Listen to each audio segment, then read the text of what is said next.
Tonight on News Prime, President Tinubu says insecurity surge will not destabilize the nation. In business, federal government ends pioneer incentive tax exemption for businesses.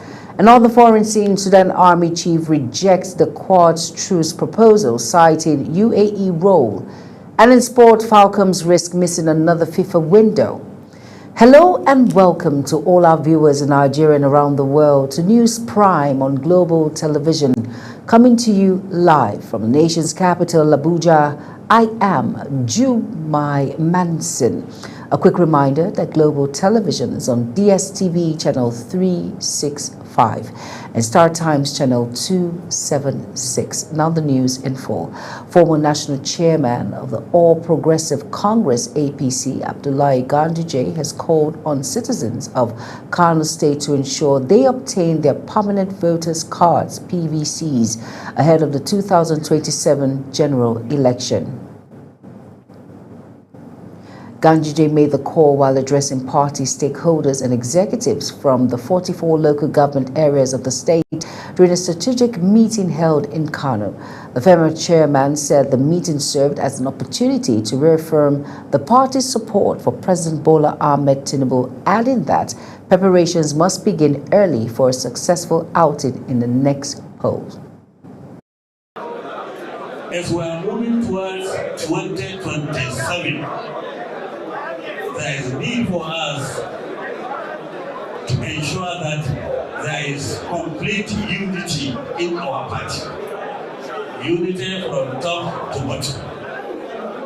We have to ensure that there is solidarity for our party and solidarity to the federal government of the Federal Republic of Nigeria under the leadership of President Bola Ahmed Tinubu.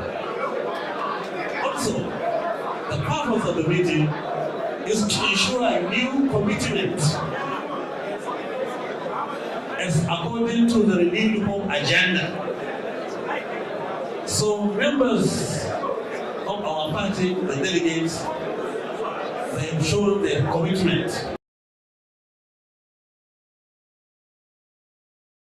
to remain visible, accessible, and committed to grassroots mobilization to strengthen the party's presence across the state. President Bola Ahmed Tinubu has given assurances to Nigerians that the recent surge in violence and insecurity will not be allowed to destabilize the nation. He says the government is taking decisive action to protect citizens and restore peace. The president made the remark during an extended high-level security session at the State House, Abuja. Kikelomo Okere has details. The high-level security meeting brought together top defense and intelligence officials, the service chiefs, the Inspector General of Police, Kayode Egbetokun, and the Director General of the Department of State Service, Oluwatosin Adeola Ajayi. Addressing State House correspondent, the Chief of Army Staff, Major General Waheed Shaibu, says the high-level meeting reflects the President's ongoing engagement with security stakeholders to accelerate rescue operations, strengthening counter-kidnapping efforts, and restore stability across the nation. Presently, we are receiving very good, positive news from from Kwara State, where the entire 38 people that were abducted have been reunited with their families. And progress is also made from Niger State, whereby we have about 51 of those students that have now reunited with their families. For Kebbi State, efforts are also yielding positive results. Progress is being made substantially in that aspect. The Inspector General of Police, Kayode Egbetokun, says, in the view of the current security challenges facing the country, President Tinubu is desirous of boosting police presence in all communities. The President ordered the withdrawal of police officers currently providing security for very important persons in the country. Emergency meeting of the service chief with the Inspector General of Police with Mr. President is to review recent incidents of abduction of school children in Kebbi and in Niger, an attack on vulnerable communities. Went further to give orders to us Others which include the immediate action to free the police from VIP protection and provide more men for the ongoing fight. With coordinated action from the nation's security agencies and the President's direct oversight, the government assures Nigerians that restoring peace and safeguarding lives remains its top priority. Kike Lomo Okeri, Global Television News. Still on, President Bola Ahmed Tinubu has announced rescue of 38 worshippers abducted in Eruku, Kwara State, and 51 out of missing students of the Catholic school in Niger State. President Tinubu made the announcement in his official X handle while commending the security forces for the feat achieved in the two north-central states. Tinubu assured Nigerians that security of lives and property will be guaranteed under his watch. Moving on now to the People's Democratic Party, PDP has expressed worry over the rise in insecurity across the country. This comes as over 300 students and staff were abducted in Niger State and 25 students kidnapped in Kebbi within 1 week. Our correspondent Obong Usoro tells us more. It has been a week of fear, tension, and tears across northern Nigeria as armed groups carried out multiple attacks on schools, abducting hundreds of students. But the People's Democratic Party says the federal government's response has been slow, weak, and dangerously close to conceding ground. The PDP National Publicity Secretary, Ini Ememobong, warned that moves by some state governments and the federal government to shut down schools amount to giving terrorists exactly what they want: an end to formal education in northern Nigeria. In response to this, different state governments in the affected region have taken disparate measures, while the federal government has yet to give any concrete direction. The party notes that the North already accounts for most of Nigeria's 18.3 million out-of-school children, according to UNICEF. A further closure of schools, it says, would deepen the crisis and embolden criminal groups. If the schools are closed, the goal of the terrorists would have inadvertently been achieved. The PDP also said asking the Minister of State for Defense, Bello Matawale, to relocate to Kebbi State is not a solution to the problem, as there are other states being affected by insurgency. Ubong Usoro for Global Television News. A wave of student abductions in parts of the country has heightened fear among parents and forced the closure of some schools. Now, security experts warn that the trend is deepening public anxiety and worsening the nation's security outlook. Zahra Nasser examines the situation in this report. The growing incidents of school abductions have once again placed insecurity at the center of national concern. Beyond the physical threats, insecurity has created a climate of fear impacting education, disrupting social services, and weakening economic activity across communities. Residents who spoke to Global Television said the rising cases demand urgent and decisive action from the federal government. They stressed that protecting lives and property remains the primary responsibility of the state. Some of these people are the people that actually voted for you to come into office. So I feel like the government should at least put more efforts on life and property. But that does not even limit at the government level. It has to be a holistic approach. We have to involve each and every one of us. Because security, if you are talking on security, lies within us, with the citizens. If there is no security, people cannot walk freely. If there is no security, then nobody can go to market and buy something. Look at the cost of things like inflation rise, inflation situation that is affecting the country. Is it not the issue of insurgency and Boko Haram and all these things? A security analyst, Comrade Salih Ntata Mahmoud, believes that tackling the problem must include strengthening the welfare and operational conditions of security personnel, especially the police and the military. He explains that improved welfare will boost morale and enhance their effectiveness on the field. Security experts maintain that Nigeria's insecurity challenge has far-reaching consequences, slowing national development, deepening economic strength, and further eroding public confidence in governance. It will boost the morale. There's what they call morale, the morale of officers of armed forces and the police and DSS and other is high when the welfare is okay. Because if he knows there is nothing to look outside, there won't be any. Some of these ambushes you are seeing, they don't just happen.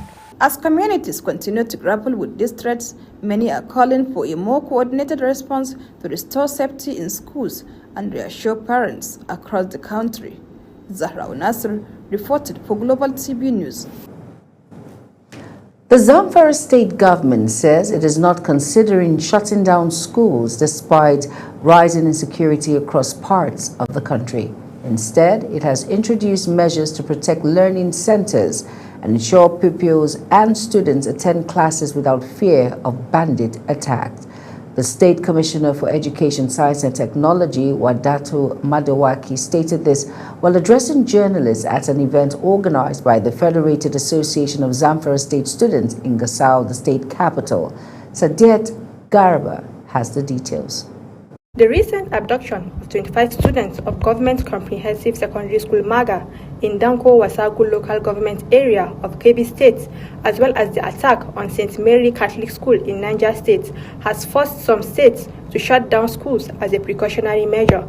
But the Zamfara state government insists it will not follow that path. Instead, it says it is strengthening security around schools to prevent bandit attacks. Commissioner for Education, Science and Technology, Wadato Madawaki, explained that many of the states closing schools operate boarding schools, while Zamfara now runs mainly day schools due to insecurity.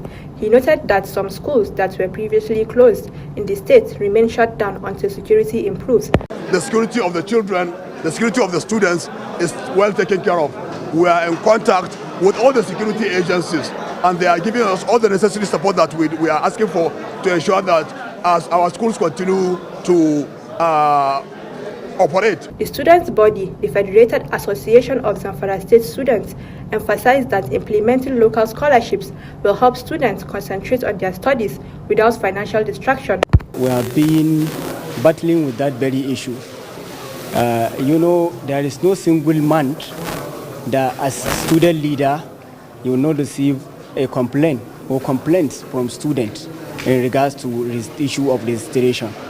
So we were advocating and calling on the Zamfara State government to please revive the scholarship scheme. The Executive Secretary of the Zamfara State Scholarship Board, Professor Rashida Liman, highlighted ongoing efforts by Governor Dauda Lawal's administration to enhance students' welfare and improve scholarship support for those in tertiary institutions. So concerning scholarship, we're doing everything possible to ensure that we do not leave any students behind. So far, so many things have been done already. I can give you a few instances of what His Excellency Dr. Dauda Lawal has been able to do in this short time of his administration. Just recently, some students were given scholarship in Nigerian Aviation College to study as pilots. The students also used the platform to recognize Governor Dauda Lawal's government official and distinguish Zamfara citizens for their contribution to the education development of the state. Saada Sugarba for Global Television. The National Assembly Legislative Aids Forum moves to straighten collective desire to pursue parliamentary and democratic development in Africa by organizing a maiden conference comprising all African countries practicing democracy. The chairman of the forum, Emeka Uwala, made this known during a news briefing in preparation towards the maiden conference intended to hold in Abuja soon. Over now to Topsy Gimba's report. Emeka Uwala said that the forum is not unaware of the collapse of democracy in some African nations, resulting in the return of military governance in countries such as Niger, Gabon, Mali, Burkina Faso, thereby making parliamentary structures in some African nations struggling due to weak democratic institutions. He said these worrisome realities echo the urgent need to prioritize initiatives desired to strengthen African legislative aids to play efficient role to consolidate democracy in the region. We are not unaware of the collapse of democracy in some African nations, resulting in the return of military governance in countries such as Niger, Gabon, Mali, Burkina Faso, and so on. It is also evidence-based that parliamentary structures in some African nations are struggling due to weak democratic institutions. These worrisome realities echo the urgent need to prioritize initiatives desired to strengthen African legislative aids to play effective role to consolidate democracy in the region. Emeka Waller said the planned conference will also explore the growing strategic roles of legislative aids in legislative research, democratic accountability, digital governance, and institutional performance as critical areas to build desirable legislative aids assets. It is important to note that this initiative is largely significant in the history of Africa.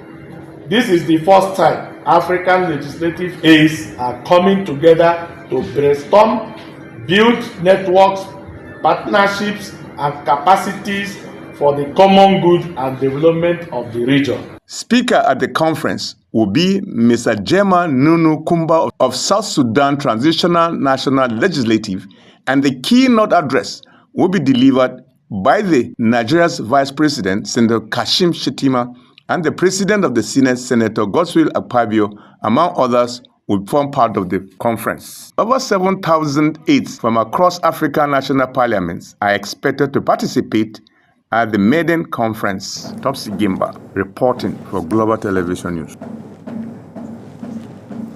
A powerful symposium aimed at empowering young women and addressing critical social issues, including teenage pregnancies and its impact on families and communities, has brought together students, advocates, and filmmakers in the FCT. Global Television Sadia Yakubu has the details. It was an afternoon of reflection, dialogue and advocacy as women and youth gathered for Women's Voices in Focus, a symposium and film screening dedicated to amplifying the stories and struggles of girl child. Convener and film producer Maimuna Abaji Yahya said education remains the most powerful tool for empowering girls, with the theme, Hear Her Story, Women's Voices Amplified.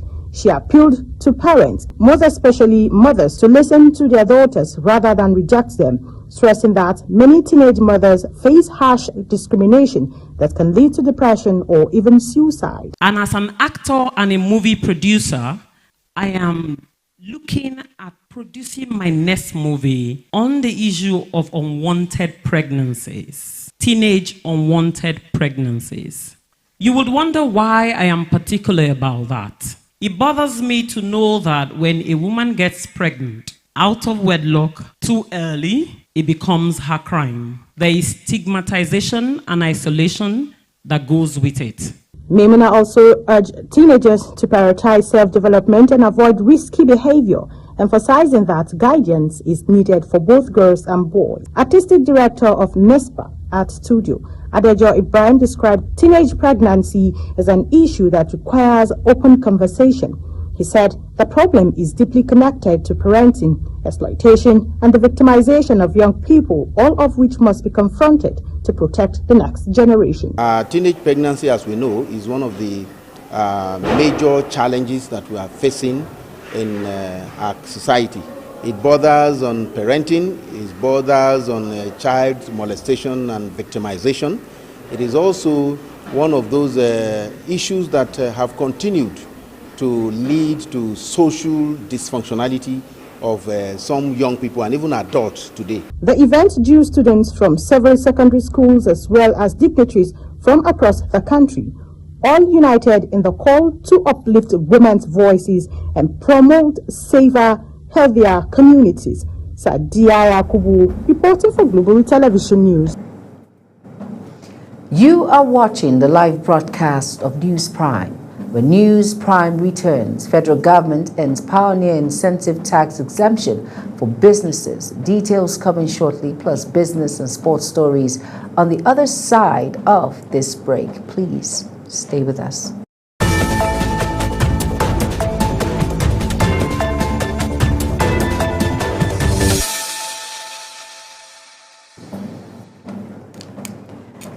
You're welcome back, and if you're just tuning in, this is News Prime on Global Television. Thank you for staying with us.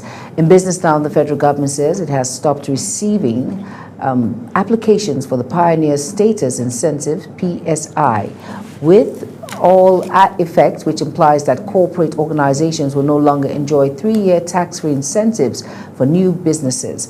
The Nigerian Investment Promotion Commission said the move is part of preparations for the full transition to the new Economic Development Tax Incentive Scheme, which will officially take effect on January 1st, 2026. The Commission also encouraged corporate organizations and investors to act promptly in line with the new tax incentive framework and further recommended that both existing beneficiaries and new applicants consult with the Commission to ensure a seamless transition and compliance with the requirements of the EDTI scheme. And on the foreign news now, the United Kingdom Home Office under Home Secretary Shabana Mahmood has announced a policy to impose visa bans on countries that refuse to accept the return of their nationals who are in UK illegally or have committed crimes. The government in Angola, Namibia, and the Democratic Republic of Congo have been specifically targeted as the first countries facing potential sanctions. Idika Michael has the report. The United Kingdom is preparing to restrict visa access for countries that fail to cooperate with the deportation of their citizens, marking one of the most aggressive immigration enforcement moves by the Labour government. Home Secretary Shabana Mahmood signaled that the United Kingdom will adopt what officials describe as Trump-style visa bans, a policy aimed at compelling foreign governments to accelerate documentation and repatriation processes. This country will always offer sanctuary to those fleeing danger, but we must also acknowledge that the world has changed and our asylum system has not changed with it. Our world is a more volatile and more mobile place. Huge numbers are on the move. To the British public who foot the bill, the system feels out of control and unfair. It feels that way because it is. The pace and scale of change has destabilised communities. It is making our country a more divided place. I have no doubt about who we really are in this country. We are open, tolerant, and generous. But the public rightly expect that we can determine who enters this country and who must leave. It starts by accepting an uncomfortable truth. According to Home Office, Angola, Namibia, and the Democratic Republic of Congo rank among the countries likely to face the first wave of the restrictions. The decision will halt visa issuance to citizens of these countries until local authorities demonstrate improved willingness to receive the deported migrant and criminal offenders. They added that the 3 African nations have repeatedly stalled thousands of return cases, citing long delays in issuing travel documents and requirements that migrants sign their own return paperwork, a step many refuse, slowing their removal. The Home Office argues that the current system has constrained enforcement effort and contributed to a growing backlog in the deportation operations. The planned restrictions on the visa is part of the strategy of the United Kingdom to look at the framework of managing the pressures of immigrations and looking at the need. And they're also seeking out the means of managing the rights of the claims challenging the deportation of others in the United Kingdom. Edika Michael reporting for Global TV News. The head of the Sudanese Armed Forces has rejected a ceasefire plan presented by the Quad, alleging that the United Arab Emirates' involvement in the Quad is biased and that the proposal aims to eliminate the army. The UAE has long rejected accusations that it is arming and funding the RSF. It slammed the Sudanese move to file a case against it in the International Court of Justice, calling the charges a cynical publicity stunt. In a response on Monday, the UAE's Minister of State for International Cooperation, Rimblint Ibrahim El Hanmi, accused Al-Barham of consistently obstructive behavior. In sports stories now, Nigeria has named a 12-man squad for the first window of the 2027 FIBA Football World Cup African qualifiers as the Tigers prepare to open their campaign in Tunis. Coach Abdurrahman Mohamed confirmed the roster ahead of the team's departure, with Nigeria set to begin their Group C fixture against host Tunisia on Thursday. And the group also includes Rwanda and Guinea, with matches scheduled against them on November 29th and 30th, respectively. Still on sports story, as the last women's football international window in 2025 begin, 10-time African champions, the Super Falcons, are at risk of missing the opportunity to regroup as the Nigerian Football Federation is still making frantic efforts to organize friendly matches for them. The international break runs from Monday, November 24th to Tuesday, December 2nd, allowing countries to play at least 2 matches. While Nigeria is yet to organize any official match for the window, Ghana have booked a date with England on December 2nd. Now that's it on News Prime. Here's a recap of our top story again.